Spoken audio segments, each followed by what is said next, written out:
Masih. Bang Anton. Bang itu isolasi kan ganjel nanti nyangkut tuh. Detik terakhir nanti akan lampu berwarna kuning. Besarnya anggaran di bidang pendidikan tidak mampu mendongkrak mutu pendidikan di Aceh Besar. Selama ini, penggunaan anggaran cenderung lebih besar pada pembangunan fisik atau infrastruktur, sehingga terabaikan kualitas tenaga didik atau guru.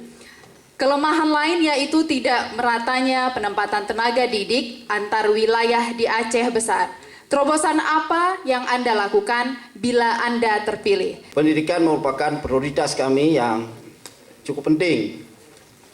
Dalam visi misi kami bahwa pendidikan Aceh Besar ke depan adalah yang pertama pendidikan yang terpadu antara pendidikan umum dengan pendidikan agama.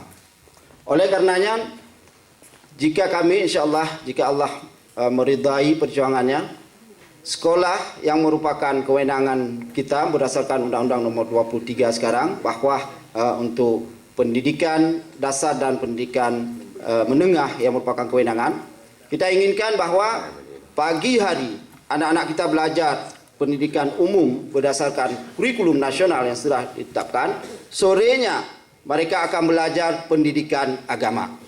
Jadi pendidikan terpadu. Anak kita pagi ke sekolah, sore pulang, terpadu pendidikannya.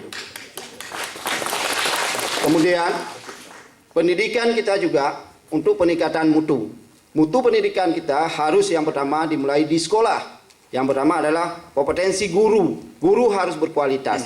Dengan guru berkualitas, insya Allah kualitas kita juga bagus. Sekolah-sekolah yang unggul harus kita dirikan, harus kita tetapkan hampir seluruh kecamatan yang ada di Aceh Besar. Dan yang paling penting adalah pemerataan pendidikan bagi seluruh wilayah Aceh Besar. Sekarang rasio guru tidak adil. Wilayah-wilayah tertinggal, wilayah-wilayah pesisir, wilayah-wilayah yang jauh dari pusat-pusat ibu kota, itu rasio guru sama murid jauh sekali dibandingkan dengan daerah-daerah perkotaan. Oleh karenanya kita sepakat bahwa di samping memang mendukung untuk percepatan pembangunan wilayah pesisir terisolir, kita juga sepakat bahwa pemerataan guru untuk seluruh wilayah di Aceh Besar adalah jawaban pemerataan pendidikan Aceh Besar. Waktu habis, Pak.